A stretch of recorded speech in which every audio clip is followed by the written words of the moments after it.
ഈ കോട്ടയത്തേക്കാണ് Toby Johnson ഏറ്റവും പുതിയ വിവരങ്ങളുമായി. ടോബി, കോട്ടയം ജില്ലയിൽ കനത്ത മഴയുണ്ട്. അവിടെ വിദ്യാഭ്യാസ സ്ഥാപനങ്ങൾക്കൊക്കെ അവധി പ്രഖ്യാപിച്ചിട്ടുണ്ട്. ഏറ്റവും ഒടുവിലായ ഒരു അപകടത്തിന്റെ വാർത്ത വരുന്നത് പാറക്കടവിൽ നിന്നാണ്. അതിന്റെ വിവരങ്ങൾ എങ്ങനെയാണ്? തീർച്ചയായിട്ടും ഉച്ചയ്ക്ക് ശേഷം 2 മണിയോട് കൂടിയാണ് ഈ ഒരു അപകടം ഉണ്ടായത്. പാറക്കടവിൽ മീൻ പിടിക്കുന്നതിന് വേണ്ടി വള്ളത്തിൽ 3 പേർ സഞ്ചരിച്ചിരുന്നു. പാടത്തിന് നടുവിലൂടെയാണ് സഞ്ചരിച്ചത്. ഇവർ മീൻ പിടിക്കുന്നതിനിടയിൽ ഈ വള്ളം മറിയുകയായിരുന്നു.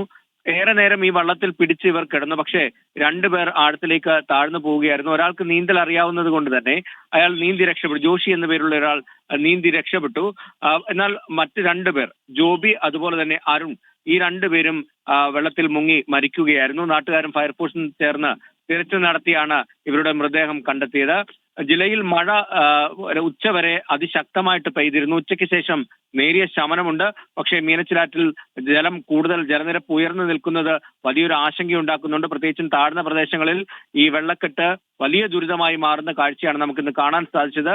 വേമ്പനാട്ട് കായലിലേക്ക് വെള്ളം പോയില്ലെങ്കിൽ വരും മണിക്കൂറുകളിലൊക്കെ വലിയ ബുദ്ധിമുട്ടുണ്ടാകാൻ സാധ്യതയുണ്ട്. എന്തായാലും കൂടുതൽ ക്യാമ്പുകൾ തുറന്നിട്ടുണ്ട്. നിലവിലെ ലഭിക്കുന്ന വിവരം അനുസരിച്ച് 20ഓളം ക്യാമ്പുകളാണ് ജില്ലയിൽ തുറന്നിട്ടുള്ളത്.